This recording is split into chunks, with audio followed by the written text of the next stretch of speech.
Good morning, members. Welcome to this meeting of the Health Overview Policy and Scrutiny Committee held today in Committee Room 1. We're live streaming the meeting on YouTube and a recording of the meeting will be available afterwards. We're not expecting a fire drill this morning, so if the alarm does sound, please follow officers to our Cathedral Grounds gathering point. Thank you. I'm going to hand over to Jasmine Langley for apologies, shift substitutions and declaration. Thank you, Chairman. We've had apologies from Councillors Lumley, Gadd, Spencerley, Bowley and McQuiggan. And just to let everybody know, we've received notification that Councillor Daniel Brown has been appointed as the Harlow Council Co-operative Representative for the committee. Okay, thank you. The two standing items, Councillor Butland is in receipt of an NHS pension with relation to items 4 and 5, and I sit as the appointed governor on the Council of Governors for Mid and South Essex Foundation Trust. Okay, members, we have item 2, which is the minutes of the previous meeting. Are there any issues that members wish to raise with that? No?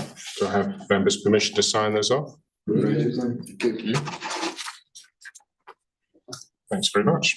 Okay, we'll go straight to item 3, which is questions from the public. Jasmine, have we been notified of anybody? No, we don't have any today. No at all. I'm not sure we'd know what to do if we did. Okay, item 4 is the Mid and South Essex NHS Foundation Trust 10-year strategy. We have both of our speakers online. We do. Okay, so joining us today is Preeti Sud, who is Director of Strategy and Innovation, and also Christine Blanchard, who's Chief Medical Officer. Ladies, are you there? Yes. Yes, we can see and hear you. Thank you. And we can see and hear you. So the floor is yours. Thank you. Okay, Preeti.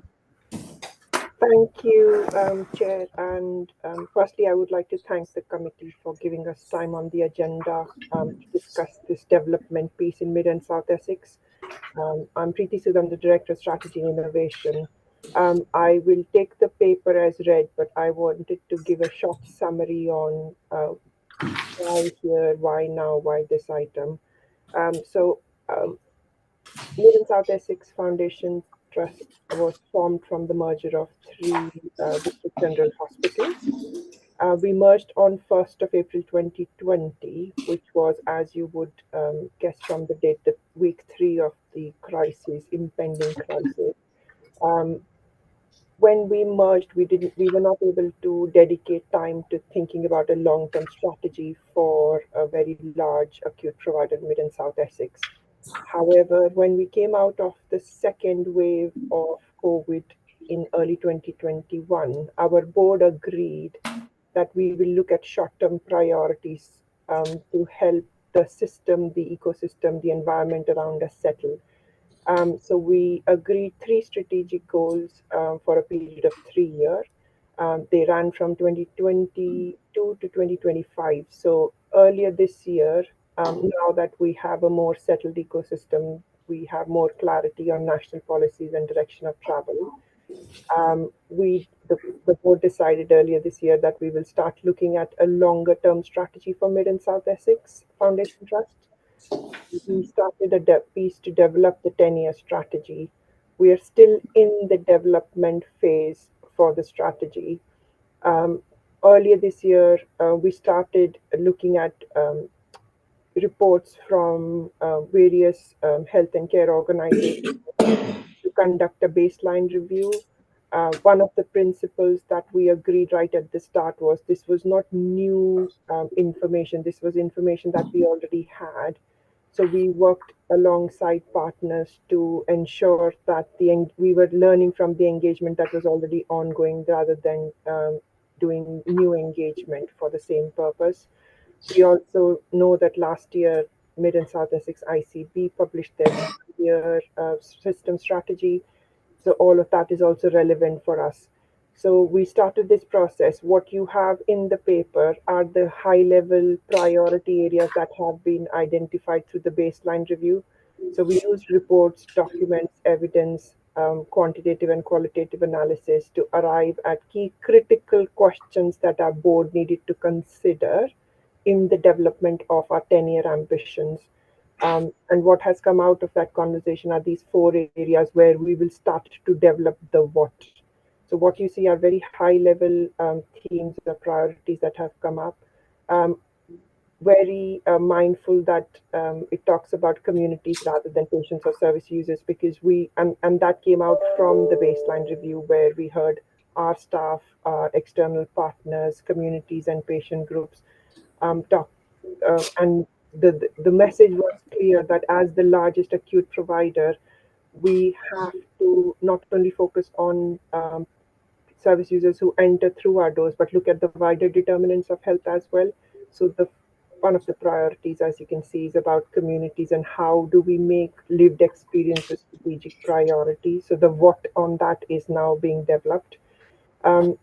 Workforce, key area for us to focus. We have 16,200 plus workforce. 82% of our staff live and work locally.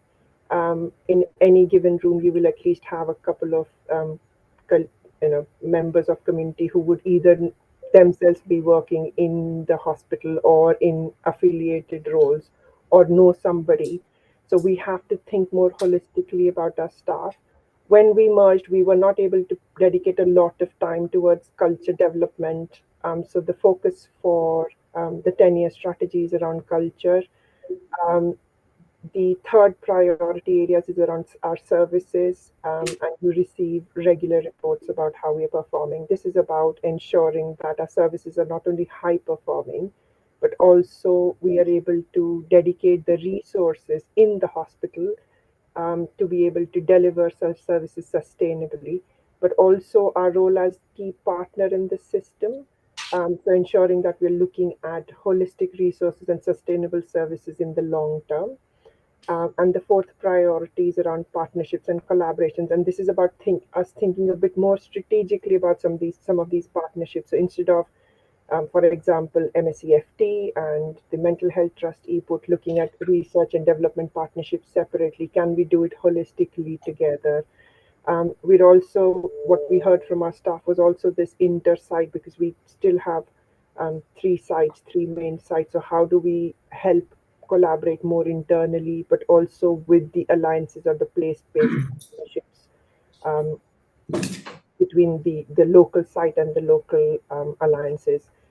So those are the 4 key priority areas. We're asking the committee to note the development and to make any recommendations or suggestions of who else could we link in with to further develop the what under each of these 4 priority areas. Thank you. Christine, anything from yourself? I'd like to add that this is a really important and exciting time with us, and the timing of it aligns really with the development of the overall NHS 10-year strategy, which we do have to build that thinking into our own strategy. And that it involves shift from analog to digital, and that is going to be a key priority for us in delivering our services in a more modern and more flexible and more responsive way. The shift from secondary care in hospitals to more services provided in the community and in people's homes or closer to home, and the shift to prevention. So we, as an acute hospital trust, will be overwhelmed with demand unless we can play our part in improving the health of our population, which is a key driver for working better with our partnerships, both in healthcare and in social care, and being a key player in building healthy communities. Okay. Members, anything from anyone at this stage? Yes, thank you, Chair. It's an interesting report, and thank you for presenting it. At the 10-year strategy, as I've read here, talks about the financial constraints, and you talk about the 1.4 billion in a couple of places in the text. And it's due for publication in spring 2025. Are you going to use the time between now and spring to ensure there's a bit more detail in that before publication, so that you can actually look to present some health improvement strategy in there, and poor health prevention strategy in there as well, that joins the two ends, if that's helpful? Thank you, Chair. Thank you, Councillor Harris. Yes, this is, as I said, this is very high level priorities or buckets that we have we've kind of arrived at based on what we heard from our staff, from our patients, from communities, from partners. So the current work that is ongoing is around how do we make, when I say sustainable, I'm talking about financial sustainability as well, in terms of services. And as I said, it's not only for us, it's for working very closely with system partners. So just as an example, yesterday we had our partners from Community Collaborative, which is a collaborative across the 3 community providers, in the room with us, thinking about how can we join up more, aligning to the 10-year strategy for the hospital. Yes, so the short answer is yes. Thank you, Chair. Thank you. Thank you, Scrutiny. Councillor Butler. Yes, thank you. Again, thank you for the paper. The one word that is missing from my point of view is accessibility. I don't mean waiting lists or times like that, but actually knowing where to go. I'm sorry to bore, but if I can use the example that I had last week, because it worked well for me. So last Thursday evening, I had a detached retina. I knew it was a detached retina. I'd had it 2 years before. I knew it was no point. I live at Braintree. I knew it was no point in going to Broomfield, because Broomfield don't do eyes. So I planned. My wife drove me. We arrived at A&E at Southend at 8:30 in the morning. 9:30 we were in the eye clinic there. 1 o'clock I was on the operating table. You're absolutely excellent. But that was someone who knew the system. And it does worry me, and I know you can't have every service in each of the sites, that you, for good professional reasons, you do need to bulk up. But I just wonder whether you've really got yet accessibility and how patients know, and particularly, well, not always older patients. I mean, there are younger people as well who will have problems. Was my main concern. Developing good quality services. I mean, I cannot complain about the treatment, etc. But had I not have known that, I think I probably would have gone to a GP. I might have got an appointment next week. And as you will know, detached retinas are a matter of urgency. So could I just ask you how you're dealing with accessibility? Shall I pick that one up? So as we develop our overall trust strategy, each of our clinical services are developing their clinical strategy to deliver the overall trust strategy. And the 2 things that I'm helping them focus on in doing that are outcomes and accessibility. So clearly we want to develop services that have the best quality outcomes, but also they need to be accessible to our entire population, taking into account population needs, deprivation, disability, protected characteristics, and so on. It is absolutely incumbent upon us, where we don't provide services at all of our sites, to make it clear through our communication channels, our public-facing materials, our information for GPs, primary care, pharmacists, and all of our system partners, how the patients access those services. Some of that will be through centralised points of access. So if I can give the example of our outpatient services, we had multiple telephone numbers and points of contact for patients to contact us with an inquiry about their outpatients. We're centralising that function now, so that there will be essentially a single call centre, a single point of access for patients to inquire about changing their outpatient bookings or with queries about their appointment. And so we've very much got access and communication at the forefront of our thinking when we're redesigning our services. Okay, thank you. Thanks very much. Members, anybody else? No? Okay. Okay, Preeti, over the last few months, quite a lot of work has been done, and quite a few of the speakers we've seen here have been interim appointments. I believe that largely we are mostly there as a trust in terms of those appointments, which I imagine is very, very helpful in order to develop this plan. But what can we do to create a culture of ownership and belonging within the staff in the hospitals at those lower levels, not just directors appointed, but those lower levels that work in their local hospital, local to them? How do we garner some ownership and I guess a sense of responsibility locally, rather than just a job, but actually that this is a calling or a career that they're taking seriously? Thank you, Chair. I'll make a start, and Christy, if you want to add something. I think as I mentioned, we have. I think it's less prevalent in the frontline lower banding staff, because, as I said, 82% of our staff live locally. So the conversations we are having with our staff right now around the strategy development it's in our own interest. So if we live locally and work locally, it's not only us who are accessing the services, but our family, our friends.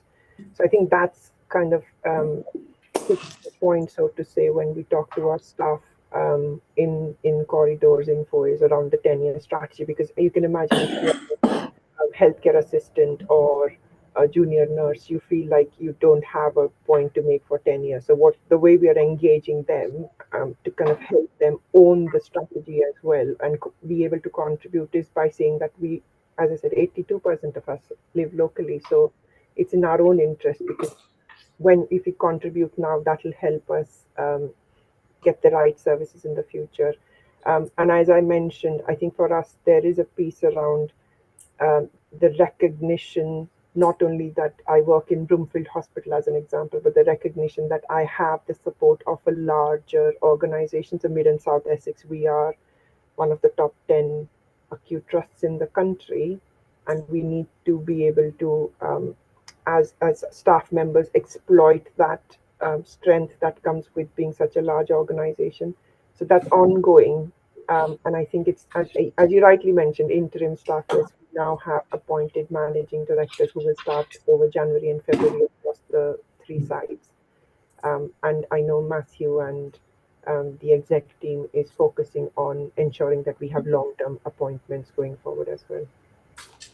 Okay, thank you. Christine, did you have anything to add? I would. So the board is all substantively appointed now.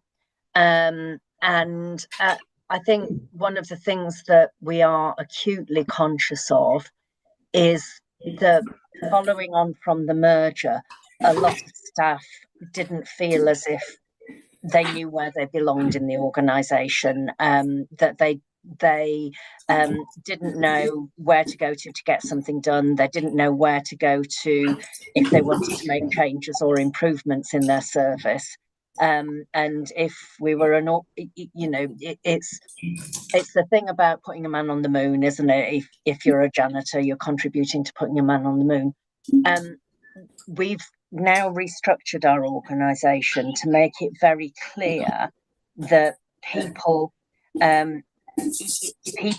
each of our sites, that they have a belonging to their site, because often people feel very attached to the particular hospital that they work, but equally they are part of a service that is being provided across sites. So if they've got a change they want to make in the service, it goes up the line to the leads for the service. If they want to make a change in their environment or the place that they're delivering a service, it goes to the site management. And I think that makes it clearer for everyone. We've still got quite a lot of communication and engagement to do about our new organisational structure, about how it works, and about how people, where people belong in it and how people can contribute. But that is going to be a big programme of work for us over the next year or two. But with all our senior appointments substantive now, we can really crack on with that. Thank you. I mean, having seen the structure, it was sent to me, and I have to say it was a lot more boxy than I thought it would be, a lot more pages than I thought it would be. I think it'd be interesting, or at least helpful for HOSC to have maybe a private briefing on what that looks like and what that might be in practice. One of the things I found probably the most interesting was that it seemed to rely heavily on partnering up some of those larger acutes, one of the larger of the three, with the local community variants such as Braintree or Malden or Orsett. So I think it would be helpful maybe to get an understanding of how that's going to work in practice. But members, any other questions? See no. Okay, ladies, thank you so much for your time today. Preeti, always good to see you. We will put out a request for a briefing on that structure and what that looks like in practice, and we will see you next time. Thank you. Thank you. Thank you. Thank you, committee. We have the next one. It's just paper. Yeah. Okay, members, we will move straight on then to agenda item 5, which you will remember from last month. We have had, the last several months, we've had a monthly update from the Mid and South Essex Foundation Trust on the CQC, I think January 23 CQC report and the improvement plan around that. They've moved quite a pace and quite a distance in that time, and it was felt last month that their place would be better spent in their hospitals rather than sitting in meetings in Chelmsford talking to us, given that in a month the needle doesn't move very far. So you have a written report, which is to be taken as a written report. And if you have any questions, if you want to raise them now, we can send those through for clarification. If not, Councillor Steptoe. Yes, I still have some very big concerns about their discharge procedures. We're dealing with a case this week. The person was ready to leave hospital on Monday, and she was still there at about 9 o'clock last night. And they said they'll make a bed up for her to see if they can get her home today. All right. So if you can, some of their discharges. I understand. If you can put that into some form of an email to the appropriate person. I don't know. I mean, certainly wouldn't be HOSC for HOSC's business to deal with that on one person, but if that's a pattern and that's concern. That's a whole hospital, then that's an issue. So that's the concern I have. Yes. If you raise that with Jasmine, we can ask those as a direct question. Okay. And the other issue, Chairman, was around parking. They introduced charges for parking for staff. What is now happening is the staff are not paying for the parking. They're parking anywhere and everywhere around the roads, making it extremely difficult for those visiting the hospital. They don't park anywhere near. It's had a dramatic knock-on effect. Yeah, no, I understand. I mean, that was, I think during COVID, there was a government subsidy for 2 years, which for whatever reason, the trust decided to continue on once the government had stopped the subsidy. They've sort of made a rod for their own back, and you've now got people who have calculated that into their financial planning and they're now parking in side streets. We have the same in Basildon. I would hope we don't have much of that here, given that we've got park and ride back here in Chelmsford. But again, if you have a direct aspect of that, if you copy that through to Jasmine, and we'll send that through. It's a generalisation at the moment, but well, if you send that through, we'll get them to give you a personal response. If there's nothing else, we'll accept that as read. We will move on to item 6.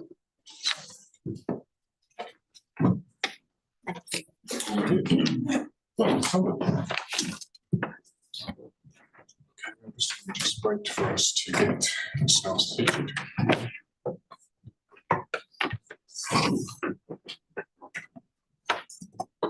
So.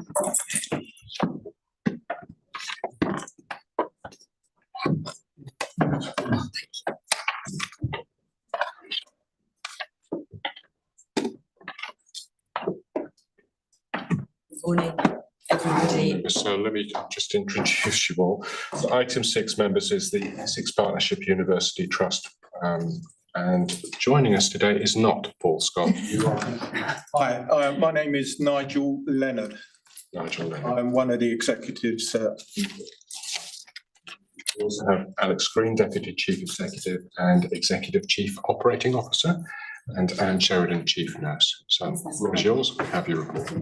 Thank you very much. So firstly, thank you to members of OSC for inviting us here today. This is part of a series of updates which really focus on our transformation, particularly our quality agenda. We have provided a presentation to you. I don't think we probably need to go through it slide by slide, but it's there obviously for your reference, and we will give the key headlines.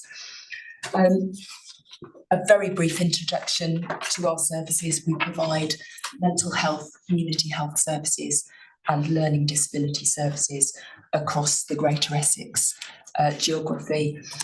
We also provide some specialist mental health services as part of the Specialist East of England Collaborative. And Pretty mentioned earlier, we are part of the Community Health Services Collaborative in Mid and South Essex. And we employ around 7,000 staff to provide those services. So it is a real mix, but it really does mean that we can look at people in a very holistic sense. I think if Paul was here this morning, he would say that right now we have 3 key priorities.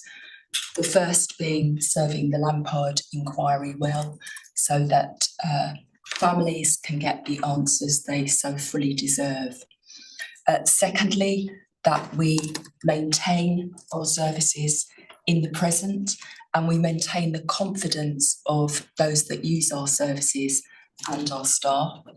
And thirdly, that we keep focused on transformation, on the quality agenda and improving services for those that we serve.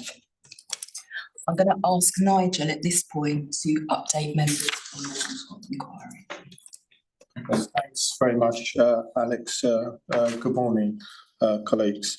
I'm very conscious that EPUT is a core participant in the Lampard inquiry, and so is Essex County Council. So the information I will share with you today will therefore be at a much higher level because of that. And also to give you a briefing as obviously one of the Trust's key stakeholders. So as Alex has said, we're very committed to supporting the Lampard inquiry and helping the inquiry fulfil its terms of reference. And as Alex mentioned already, we're particularly keen to ensure that the families involved receive the answers that they so deserve.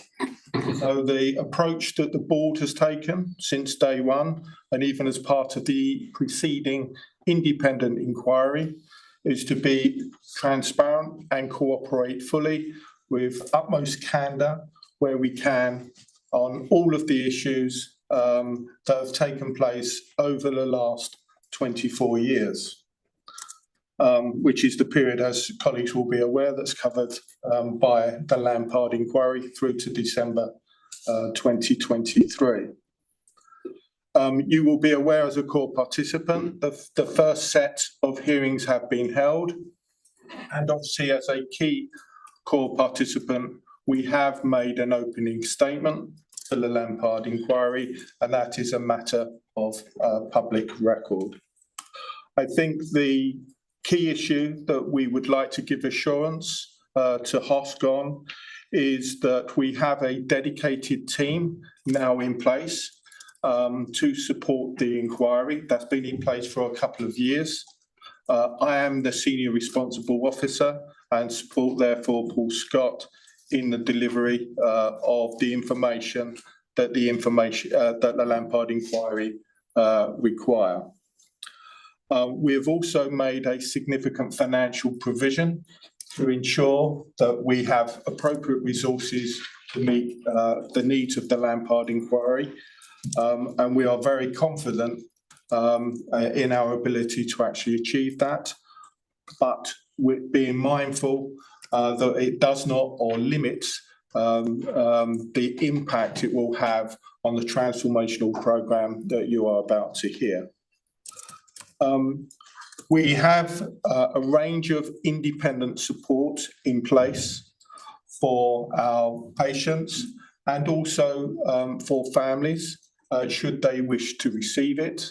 And if in the circumstances are that some families may not wish to receive psychological support from the trust, we've made sure that we have a provision in place where a neighbouring organisation is able to support those families. And that obviously is over and above the arrangements that the Lampard inquiry have put in place themselves. So we have a comprehensive arrangement supporting not only patients and families, but most importantly, we also have a range of support in place for our staff. The Trust's position is we are actively supporting staff to have an open dialogue with the Lampard inquiry.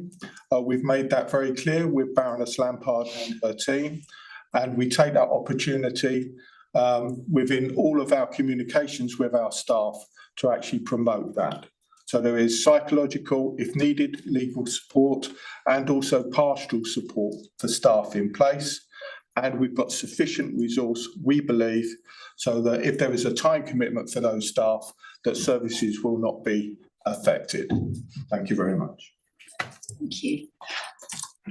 As part of Paul's tenure, a real focus for input has been the quality of care that we provide to those that use our services. And I'd like to welcome Anne Sheridan, our Chief Nurse, to update you on our quality of care. Thank you very much, Alex. Really nice to be here with you this morning. As Alex said, quality is at the heart of everything we do, and we've just started our quality of care strategy this year. It's a 3-year strategy. It's been very much co-produced with people and families who use our services as well as our partners. But before I move on to that, let me just bring you back to the work the Trust has been doing for the previous 3 years. The Trust had a very comprehensive programme called Safety First, Safety Always, and I'll be aware that you have the slide pack in your documents. Let me just highlight 5 of those sort of key areas that the Trust was working on. And whilst this strategy was very much focused on our inpatient wards, obviously it had reference for the rest of the Trust. So a big focus was around involving patients and families and really listening to their voices. And you can see from some of the work the Trust has done, the feedback that we have received through I Want Great Care. But let me bring that a little bit more to life for you. I've been working very closely with our patient partners and have had the opportunity to work with a gentleman called Dave, who has used both our acute inpatient services but also our forensic low secure inpatient services, and he's been really helping us in doing our safety walks, bringing that patient voice into how we can improve our quality. And indeed yesterday we heard from a young woman called Laura who has used our perinatal services, and she gave us as a board some feedback on her experience, and really, you know, it's really meant that she's now thinking about becoming a peer support worker. Because I think often we talk about people's experiences and outcomes, but I really wanted to bring that to life because it's about making the difference to people's experiences is what's important to us. Another piece of work we've really looked at as part of Safety Always is how we hear from our partners And we have a number of forums which we hear feedback, but one of them is our Quality Together Forum, which meets weekly, monthly, and we do have actually weekly meetings as well, but we have a monthly Quality Together Forum. And at our last forum, for example, we looked at how we deliver our Section 117 together with our local authority colleagues. We also looked at some of the fundamentals of care work we've been doing, which is actually a piece of work at an international level, really wanting to bring that research and learning into the work we do. So that's been very important to us, really working with our partners and having that critical voice, you know, having people say, actually, what about this? What more can you do? You think you need to do this differently. Another area has been around our inpatient deaths, and we've had no preventable inpatient acute mental health death as contributed to self-harm since September 2022.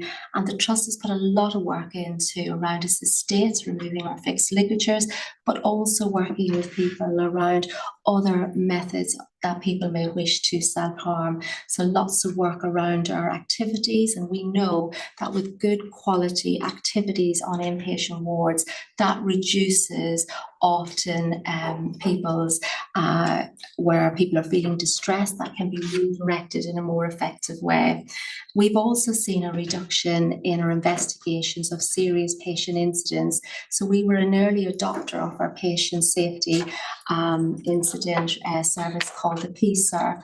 And what we are seeing in our data, we are seeing a rise in those low harm, no harm incidents and a reduction in our serious incidents. And that would be in keeping with where we'd expect to see from a national perspective, because of course, if you can learn early on, if you can pick up intelligence, if you can prevent things, that's where we want to be. And of course, we've also seen that reduction in self-harm, which I know was in one of the slides. I just want to recognise, and the data on that slide will show an increase in low-level incidents and a reduction in those more serious incidents. We're working really hard to think about how we can provide really good therapeutic care, and you'll hear about that in a little moment. So as we now move on to our quality of care strategy, we're really interested to build on the work we've done with Safety First, Safety Always. So there's a real focus on our experience, both from us patients, carers, but also our staff. So really thinking, what are we hearing, and really triangulating that information then with how effective we are as a service and how safe we are as a service. And some of the big enablers in helping us do that is around our Time to Care programme, which Alex is going to talk a little bit about, our new electronic records. So this is a really fantastic piece of work that will see us move from a number of individual IT systems into one, and then our patient and carer feedback, as we've talked about, and the recruitment and retention of staff that are well supported and trained. And I'm now going to hand that to Alex in detail to those enabling areas. Thank you. I think in previous updates, we've talked about our Time to Care programme. It's an ambitious programme of transformation in our mental health inpatient services, adult services, older adult services, our children and young people services, and our secure services. It's a 5-year programme of transformation, and we are currently recruiting to around 300 new posts. I'm really pleased to say we've recruited over 130 individuals to work with us. They include pharmacists, peer support workers, therapists, psychologists, and registered general nurses as part of our core team as well. So there's more to do, but we are well on the way. And the programme really has 4 key principles: that we will admit people for a purpose.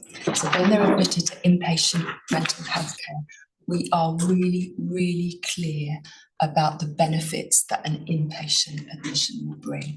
Otherwise, we will seek alternatives for those individuals in the community close to home.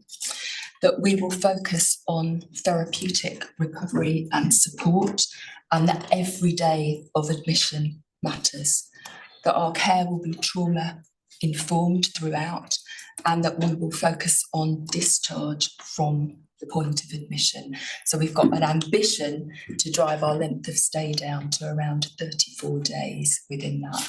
It's currently considerably higher, and we want to get that right down. The benefits to patients will be that staff have more time to spend with them. They actively participate and collaborate in their care planning, and they spend as little time with us as possible, obviously to be safe, but we want to get people home. We want to get people back to their communities. We want to provide staff with real career progression. And I say as a registered clinician, as I'm sure Anne would say, that we don't train to be filling out wards. We train to be with our patients. And as part of Time to Care, we've had a lot of process improvement. So we have a number of standard operating procedures. They are now digitally available to our staff, so they can be accessed on iPads or on iPhones instead of trawling through lots of paperwork. We have really refined our sit rep processes, which staff attend each morning, so they spend as little time as possible in meetings. And we've also rolled out something called Oxyvision across our mental health wards, which is a remote patient monitoring tool and is really part of a safety toolkit. I'm sure we'll tell you more about Time to Care in coming months and years, but I think we're making really good progress. Where we have piloted or partially implemented the programme, I think we are already seeing the benefits.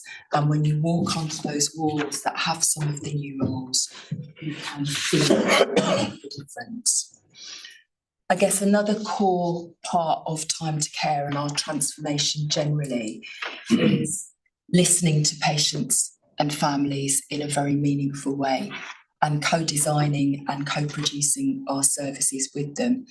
We've now got around 250 people with living experience working with us in either a voluntary capacity as a lived experience ambassador or in paid employment as patient safety partners and peer support workers out on our wards and out in the community. As members of the executive team, we will regularly meet with patients and families and listen to their stories, and they are a key part of driving our improvements. And of course, we can't do any of this without employing good staff with the right values, who are here for the right reasons. And I know we've updated before in some very challenging times where we've had vacancy rates up to 18%, and the majority of those being in qualified nursing. I'm pleased to say we're now down to pre-pandemic levels. Our turnover rate is back at just over 9%. Our overall vacancy rate is at 12%, with registered nursing being at 13%, but that's a considerable reduction. And we have a number in the pipeline. We're getting slicker as well at our recruitment processes. So our time to hire is reduced to 52 days, down from 71 days. And taking, I think, some real innovative approaches. So we have a healthcare academy jointly with the Mid and South area. We've got 96 new healthcare assistants having joined us since July, and we have a 0 vacancy rate ambition for healthcare assistants. We've also invested a great deal of support in our student cohorts. We've had 99 new students join us, with a number of others to join by the end of the year. As Anne said, another fundamental part of our transformation programme is our new electronic patient record. There will be more to tell you in the coming days, but what I can tell you is we're working in partnership with Mid and South Essex Foundation Trust partners on a new integrated electronic record. It is the first of its kind. It will run across our community, our mental health and our acute services. I think in EPUT alone, we have 11 electronic patient record systems. So reducing that to one is no mean feat, but we know that it will improve the experiences of the staff using it, and most importantly, patients as well. You've heard enough of me, so to stop you all getting bored with my voice, I'm going to hand over to Anne for a few good news stories. Thank you, Alex.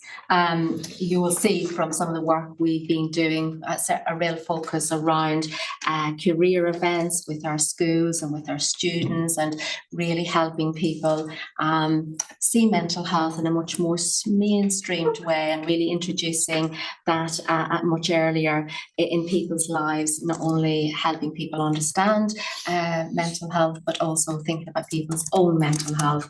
We've, Alex has mentioned about our lived experience ambassadors, and we're also extending that to our carers as well, and we're really excited about that work.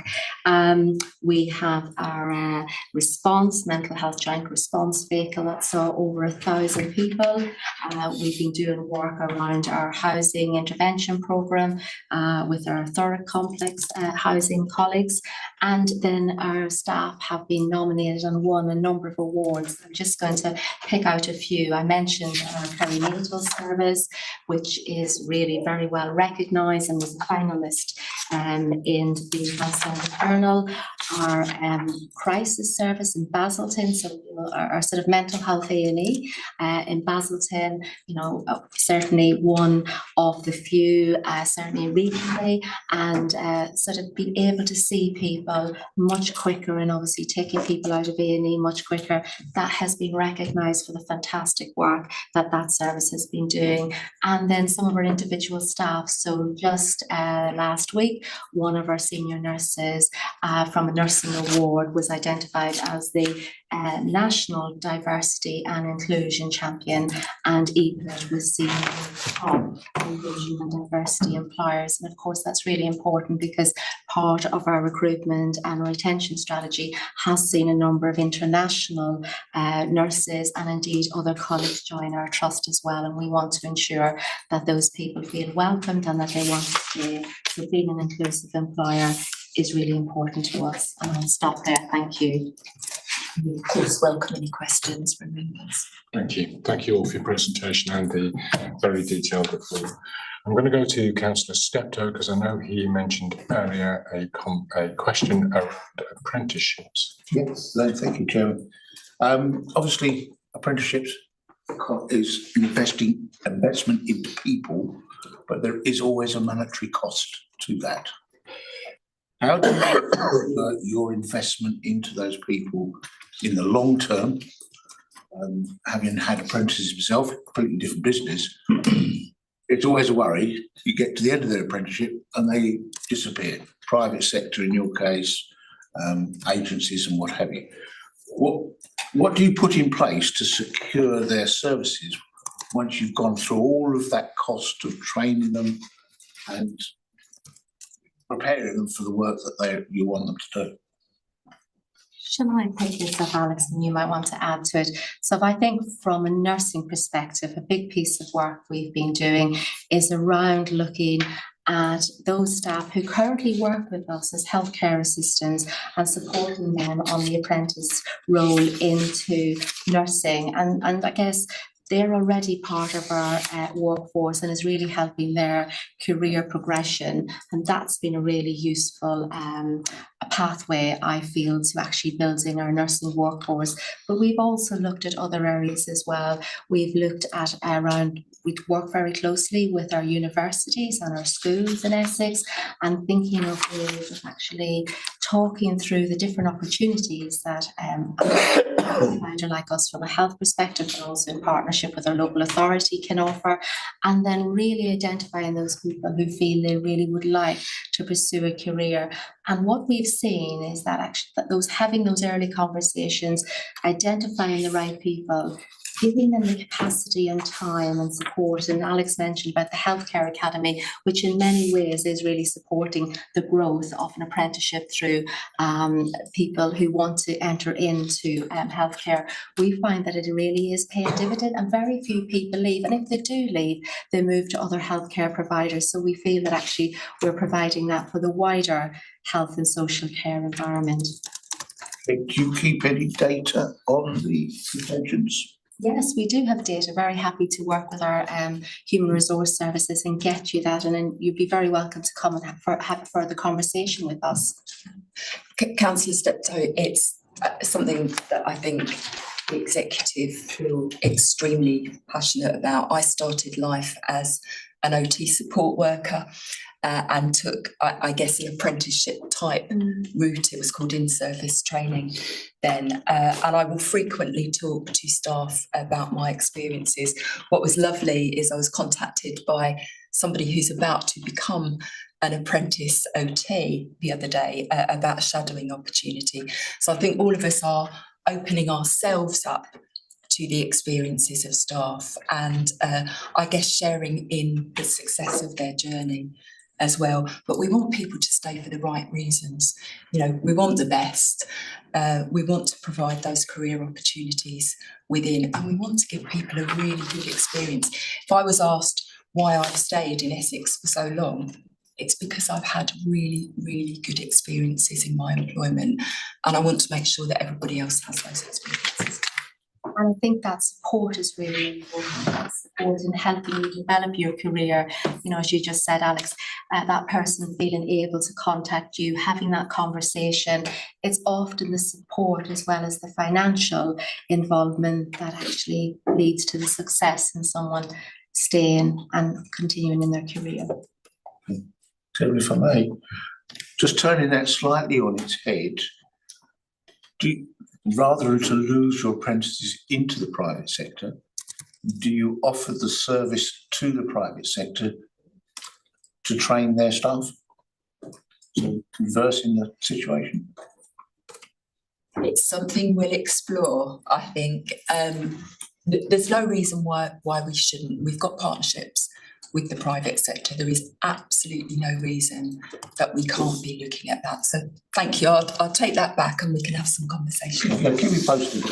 And I suppose I was just thinking, Alex, as you were speaking, I mean, we do a number of pieces of work with private sector organisations. One is around our Oxyvision, and we certainly have been learning together with our staff and ourselves. So not so much actually teaching, but learning from each other around how, you know, for that success. But I think it's a very good question, yes. Thank you. Thank you, Chairman. So you wanted a retention? Yes, yeah, just be interested to see the data of your retention. Perhaps we can keep a check on that over a period. That is working. Okay, we'll ask for that and follow up. Councillor Moore? Yes, thank you. You mentioned that you had 11 patient record systems that you were moving towards one. What's the time frame for doing that?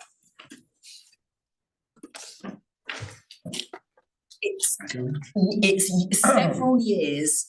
Yes, we've been working in partnership, as Alex has mentioned, with our colleagues in MSC.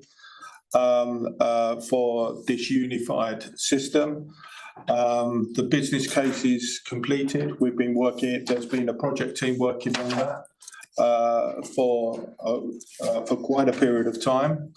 And they're hopeful for a decision to be announced relatively soon. And certainly there is a delivery phase. We've got initiation and a delivery phase, but we are looking for a long-term relationship with that partner. And as I say, we're in the final stages of that. And there is a programme, I believe it's over a 2-year implementation programme, and that will be across the whole of Mid and South Essex for those organisations. And critically to that is the linkages in with the other provider organisations, primary care in particular. And that is one of the things that also will feature as part of, hopefully, that future contract arrangement. Okay, so that's, what is that, 2026, 27? Yeah, I believe, obviously, I'm not the expert on that. I don't think, unfortunately, we can come back and confirm that, but I believe the implementation period is around about 2 years. Yes, and it will, in fact, my understanding is it's going to start from 2026, but we can certainly give you the details. And I think it will be a fantastic piece of work, as we know that some of the issues that have been raised through our patient desk has been the fact that we have multiple systems. So having one system will be really welcomed. But 2026 is the implementation phase. But as Nigel said, it takes a bit of time then to test that, how we do that. We'll probably start at a pilot phase first. But yes. Okay, thank you very much. I know that as a governor at the South Essex Foundation Trust, I don't know whether we're saying it or whether we're praying for it, but we're hoping 2026 because I think it's the same system. Yes, it is. Able to link it all through. Yes. And I know that on previous briefings I've had with Herts and West Essex, they're talking about a new system that will at least work with what you've got coming. So I think that will be a massive, massive change because I think MSC easily have 10 or 11 systems. I know we've even got a separate one for cardiothoracic on its own without then ophthalmology and all of the other systems that I'm going to bring Councillor Harris. Thank you, Chair.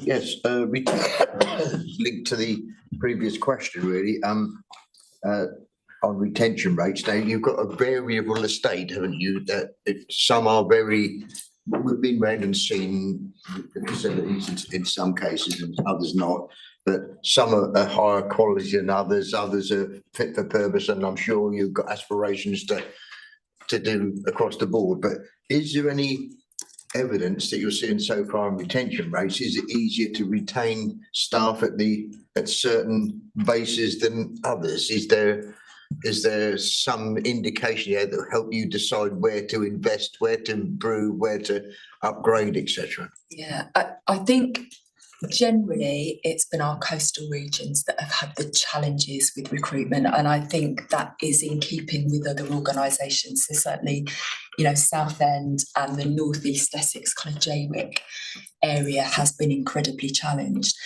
And if I'd have been sitting here a year ago, 18 months ago, I would have said that inpatients generally from a mental health perspective was a real challenge. And I'm not saying that challenge has gone away, but I think the ambition that we've set for inpatients and the fact that it aligns very much with NHS England's culture of care programme, with the National Mental Health Inpatient Standards, has given us a real good news story there. And actually we're seeing far healthier rates of recruitment into those areas. I think our coastal areas always take a bit of, special love and attention for recruitment reasons. Not seeing it particularly linked to estate at all, although people's experience of being there will obviously be altered. We know that, people will take pride in an estate that is well looked after. We do have an ambitious capital programme. It is driven by our staff and our patients, and where we're not able to fully redesign, we are making quality improvements to those areas. But I know, Councillor Harris, you've seen the stark difference between, say, Basildon and the Linden Centre. So they do exist, and we're conscious of that. Thank you, Chair. I mean, just on the back of that, we have been to the Linden Centre and one other at Chelmsford, but we've also been to the new facility at Basildon, and it's day and night different. Actually, just the two locations in Chelmsford is day and night different. It is. Basildon is then on a completely different sphere altogether. It is some way actually a pleasure to work there, whereas the Linden Centre feels very low ceilings. It's a building of its time. It's 40 years old. It is dated. It's like, we've all in our districts, we've all got knackered community centres that you think, oh my God, what does this need? Far more money than it's. I mean, I think there is an aspect to staff retention around, is it a nice place to work? Is it a nice place to come to every day? You spend more time in these places than you do with the people that you love at home. So it's an important thing. Anybody else? Councillor Robinson? No? No? I don't seem to have any more questions. I very much look forward to the electronic patient record. I think that's a great thing. Maybe if I had one final question, it would be a little bit about this relationship management that you're doing with various things like the police. I can see, obviously I'm a Langdon councillor, so I'm very near Basildon.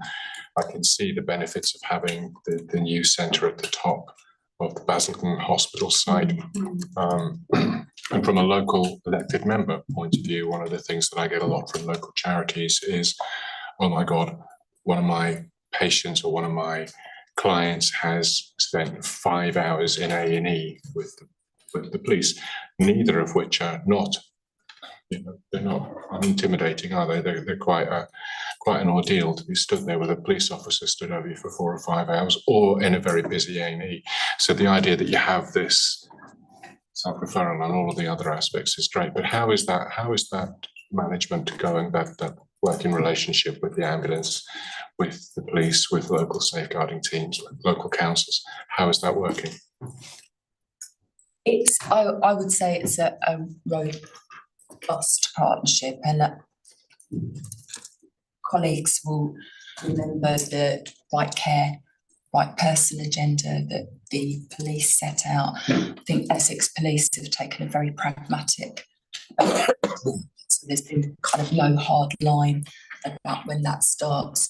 We've worked on it together, so we ensure that, most importantly, the people that use the services are involved, but that each partner organisation is clear about its role and responsibilities in there. We have reduced the amount of time police are spending in emergency departments with people. In fact, we attended an event last year where the initiative won an award for the time it had released. We have a crisis concordat and we have a risk management board as part of that governance, and we hear issues in real time. So I'd say there's a good relationship. There is more work to do. Clearly, the experience of people in Basildon and the surrounding area is predicated on the mental health UCD and things like the ambulance car as well. In Herts and West Essex, there is a mental health urgent care department. It is in the Hertfordshire footprint, though that does practically make things a little challenging. But Anne and I are working with our respective colleagues at Princess Alexandra around how we improve the experience of people with mental health conditions going to accident and emergency. And we met just yesterday with Colchester General Hospital about that as well. So how can we work together to make sure that the experience is as good as it can be, and most importantly, we get people to the right place as quickly as we can. But we are very conscious of those pressures. We also invite the police to our daily situation report as well, so they will join at a point in time so that they can understand our pressures and we can understand theirs as well, and take, I guess, a risk-based approach to the priority of patients. And to just add to that, I think there's nothing like actually having that front line coming together, people working in partnership. So the strategic work is absolutely fantastic, and then it's about translating that. So as Alex talked about, the work with an ambulance service through our vehicle work, but also our S3 triage, where we work with our social care staff, and also we work with our police. When people come together in delivering a service, I think it brings that through integration together, and I think that's where you see the real examples of really good quality care. So I think we have that connection both from a strategic but also that operational perspective as well. Basildon unit, we have a third sector worker working there, and that's fantastic, you know, and supporting and signposting people and linking people into third sector organisations. Thank you. Thank you. Okay, well, thank you for the report, thank you especially for the Lampard update. I know that it's a difficult subject to touch as a core participant. We can't delve too much into it. I very much welcome the report. I welcome the increase in patient voice in this. I think that's a massive, massive step forward for you. And we will see you all again soon, I guess, at some point. Thank you. Thanks very much. Thank you For your very time. Bye-bye.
Are we back? Okay, members, agenda item 7. As you know, we're not the only people in the world, nor are we the only committee, and various different scrutiny committees and cabinet, trying to make sure that next year we're a little bit more efficient with our time. And as a consequence, it's been recommended that we move the date of our meeting from the first Thursday of the month to the last Thursday of the month. And this will accommodate cabinet being able to meet with the appropriate scrutiny committees. So report 7 highlights the date of the proposed meetings for next year, which actually, if you give the election and the fact that we never really got off the road until July last year, I think it's probably a beneficial thing for us. So you'll probably be able to fit in a terms of reference meeting and that sort of thing for the start of the next administration in May. So, members, are you all agreed? Agreed. Wonderful. Okay, the next item is the chairman's update, and there isn't really very much to update you on other than the fact that the postponed Basildon Hospital visit will now be looking to be rescheduled until January. So if any members are looking to go to that, if you can let Jasmine know, we will make sure that we can get that arranged. I think we've currently sent out for dates. We're waiting for them to come back. And then as soon as those are available, if you register your interest with Jasmine, she will then send you out the proposed dates and we'll take a straw poll on what we're doing. So we'll then move on very quickly to member updates. And I know Councillor Harris has all sorts of thrilling news to tell me about his JOSC visits that he goes to so frequently. I'm afraid to say, Chair, there's been no meeting or no talk of anything. They're not. My goodness, I am surprised. Okay, Councillor Steptoe, you have things to say. Yes, thank you, Chairman. The members of the S106 working group will know that we have received a reply from Secretary of State. I think it's been generally circulated as well to other members. We had a little meeting yesterday afternoon just to discuss how we would view a response to the Secretary of State's letter. And Richard very kindly put something together for us, which I think everybody's had a copy of. The first version, not the amended version. Not the amended version. There's a couple of amendments that we're looking to perhaps consider in the second paragraph. Can't see it for very. Can't see it for looking now. Where it says, and consider further action. Somebody commented that we had too many considers in the letter itself. So I came up with the suggested word to Richard that we contemplate. Perfect. Contemplate, I thought was a good word, going forward. Our navels. And that one of the members suggested that we did put a little bit of a response in around what we had been doing and some of the items that we put in. So if members are generally happy with that, we'll put together a response and send it to the Secretary of State going forward. And see if we can get another response. Never know, luck. Considering contemplate. Considering contemplate. Terribly, terribly geeky. Okay, happy enough with that. Everybody content with that? Very. Great, thank you. What's next? We've got work programme.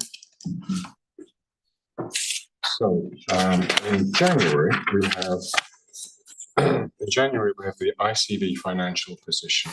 So we'll have all three ICBs coming to us to state their financial state of the nation, if you like.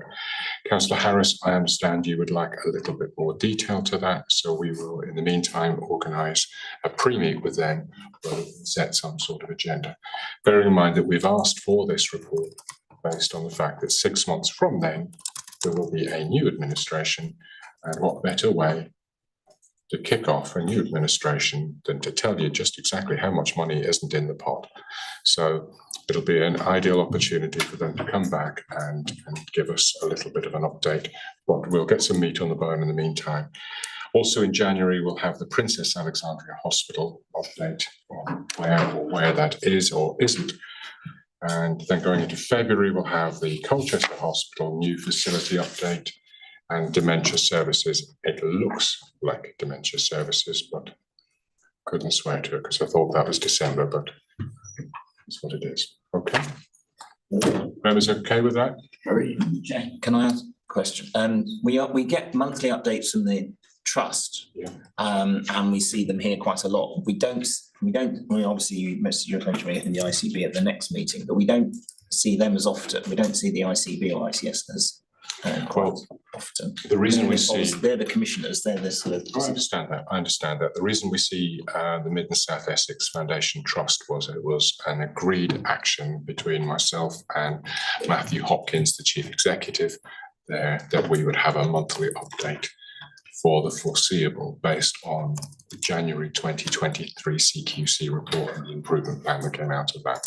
We've now just stood that down because obviously we're seeing that every month, and while they've made significant improvements over that larger period, a month by month is hardly moving the needle significantly on things. So we'd rather that they were in the hospitals managing winter pressures and seeing patients. We have had the ICBs in for other general updates.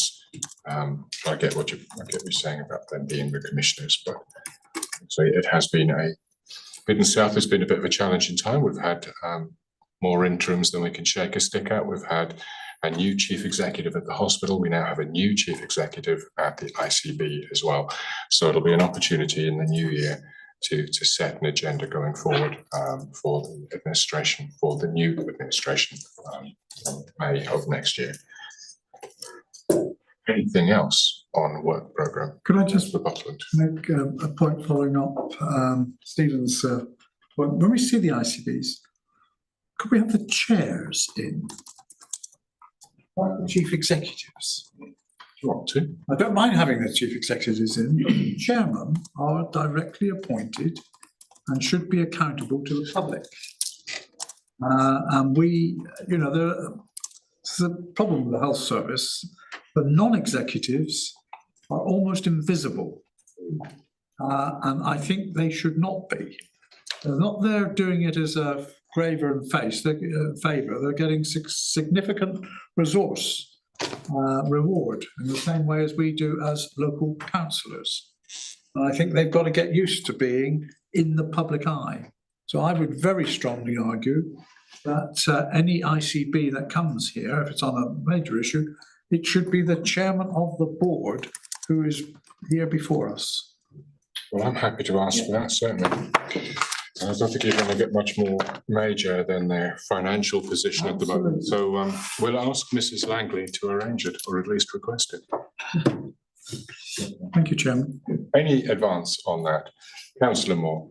Yes, thank It's you. going to be the longest item on the agenda. I just think that the work programme ought to pick up on this 11 patient record systems going to 1. And maybe towards the end of next year, there should be something to say, well, where are you with that? So we're going to launch it in 2026. So by the end of next year, they ought to be near to I think we were doing. We were looking and we had something, but I don't know. We were talking about it's a TBC here in the work programme, digitalisation of access to health. We were talking about that, and obviously, from a national perspective, everything seems to be wanting to focus on the NHS app, which is a very, very easy, accessible thing. The systems they're talking about are their internal systems, their internal record keeping. EPOT obviously are right the way across the county. We also share services with the 5 acute hospitals, which stand on 3 ICBs. So it's a huge question. It almost needs to be a session in itself, or a paper in itself. We do know that obviously Parks and West Essex are looking at a new patient record system. We know that Midland South, alongside EPOT, are looking at the same patient record system. I'm not entirely sure about SNE, but we can certainly ask if we have an update on that.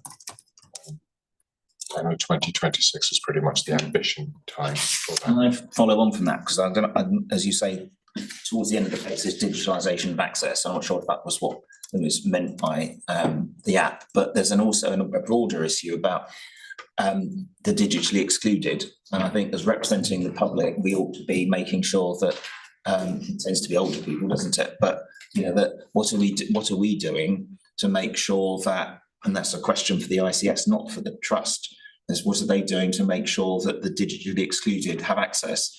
And so, you know, basically, you know, iPads or smartphones, you know, making them more widely available, cheaply available for people, you know, who are regularly accessing health services. Or even just a link available in places that they use. So community centres, doctor surgeries, libraries, places that they go to frequently. Is there some kind of an easy, is there something like a desktop app or something that, you know, we have 75 libraries across the county. We've got 7 in Basildon alone, just in the borough. You know, that's somewhere that a lot of our people use. We've got, I think, 46 different community buildings across Basildon. There must be some way of communicating with us, because it isn't just about access to health, it's also about opinions on health, opinions on access. You know, we keep seeing consultation after consultation to the point that we all have consultation fatigue. But yeah, digitally excluded, we'll ask on a paper. There is one bit that I forgot to do, and we're going to come back and do that in a second. But is that it for the work programme? Yes. I need to step back in time now to the members' update. Help Watch Essex. Okay, Charlie, do you have those slides? Okay, so a month ago, at the end of last month's session, I did a shout out for Expressions of Trauma art exhibition that was happening in Colchester, and Sharon can tell you a little bit more about it, but we did say to her that we would be quite interested in hearing some of the numbers and what the visit numbers look like, and that is it. So, Sharon. Thank you, Chair. I'm not very good with numbers, but as you can see, our comms team made this up and they love numbers. So yes, we had a month's run at the Minories Gallery in Colchester for the Expressions of Trauma exhibition, and this was a project where we invited people living with the effects of trauma all across the county, not just North East Essex, to share the ways that they express themselves whilst living with that trauma. And that was a variety of different media that they brought forward to us: paintings, drawings, sculpture, spoken word, tapestry fabrics, lots and lots of different things. And we hosted this exhibition between the 10th of October, and the 10th of November with very much a blank canvas, keeping in the art speech there, as to how well it would be received by the public. But quite amazingly, we had over 2,000 visitors, which was really empowering for the people that were exhibiting there. We had over, I think it was around 115 exhibitors in total, as I say, from every corner of the county. Such a lot of different artwork there, but over 2,000 people came in because they'd seen it on social media, because they'd received word of mouth, and simply because they were just walking past the gallery and wanted to come in and see. We staffed at all points when it was open to the public, namely to make sure that if people were triggered with the nature of the exhibition, that we were there to offer support, and to have those conversations and signpost onward. And we had some amazing interactions with people. We did what the Trauma Ambassador Group wanted us to do in putting on this project, which was to raise awareness, empathy and understanding of trauma. And as you can see, we've got just a few. There was an awful lot of visitor feedback quotes, but you can see there from some of the bubbles, I think we're on the other page, that it really impacted people. It helped them to understand things that sometimes they didn't even realise were happening. And really importantly, a lot of people came up to us and said, I don't feel so alone now. I thought I was the only one. I didn't know that other people were living like this and feeling like this. So that was incredibly important. And some people actually used it as a platform for their own healing and their own disclosures. So contacted us to say that it enabled them, through not feeling alone, to be able to say, often for the first time, I have something parallel that's happened to me. I would like some support. I want the network, the family, the friends around me to know and to understand. So all in all, I think it was very empowering, not just for the exhibitors and the Healthwatch Essex team, as we learned an awful lot from it, but just for those people that came in and saw us. We are intending to continue. There was such a passion for this from the exhibitors and from people that came in and said, I wish I'd known, I would love to have been involved in this. So we have been offered 2 more runs, still in North East Essex, but I want to make really clear that this isn't a North East Essex project. It's feeling like it. I know, there just seems to be more people up there that want to take this on. So where? So in January, we are going to be at the Jaywick Martello Tower, which is an absolutely amazing location. I had the pleasure of visiting last week. And in April, we're going to be at the Sentinel Gallery in Wivenhoe, which is very different, but also very beautiful. So we will be putting the comms out there, letting everybody know, inviting them to get involved. And if you can come along and visit us, please do. Thank you. Thanks very much. To give you a bit of context, they also had no budget for advertising. So all of this was very natural. It was all very Pulled together somehow. Yeah, I don't know how you managed to get 2,062 people to come all the way up the end of that street and come and have a look at it. I think it's an incredible number. 2 years ago, as a cabinet role at Basildon Council, I brought the National Gallery to John Constable's The Cornfield in a local charity shop in Basildon. We had the full weight and welly of a council's advertising department, plus the advertising and social media team at the National Gallery, and we saw 1,074 people across the 6 days we were open. So for you to be open several days a week and get 2,064, and we hardly told anybody, I think is amazing. But having attended opening night, I would say this, I think the pieces were lovely. The way it was laid out was lovely. The location, the venue was just amazing and really lent itself very well to. I thought, having met so many of the exhibitors there on the night, I actually thought that they were quite brave to put so much of their personal self out there. But I do also think that they all had a little bit of a spring in the step and stood a little taller having done so. And I think it was a lovely, lovely thing. And I wish Healthwatch and the exhibitors every success again. Jaywick in January and wherever the other, Wivenhoe in April. And hopefully more, but I will Hopefully keep you more. updated. So tell me about what's this other than upside down? So we are also right in the middle of the 16 days of activism period, which is an annual call to be aware of and to try and make positive implementations around gender-based violence. So again, this is down to our former ambassador group that we've been very visible during this period of time. This is a national, as I say, annual campaign that many agencies and individuals get involved in. But the trauma ambassadors felt very motivated to be involved, and they have been maintaining a daily presence on social media with a variety of different ways of raising awareness, gaining understanding, and just raising the profile. So we've had, going back to the artistic side of things, we've had artistic creations depicting feelings and experiences.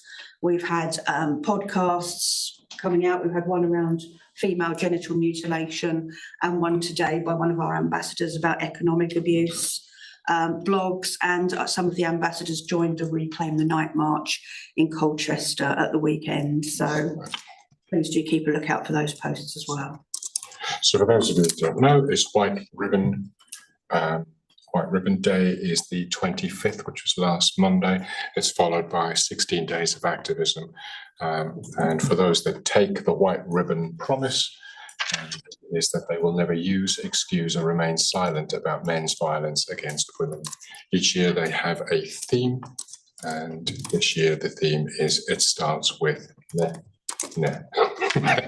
It looks like me, but it actually spells men. So it is about ending violence by men against women. So that is it. The date of the next meeting is the 8th of January at 10:30 in this room. It will be held on a Wednesday. Horror of horrors, it'll be held on a Wednesday. I haven't been notified of any urgent or urgent exempt business. So members, thank you all very much.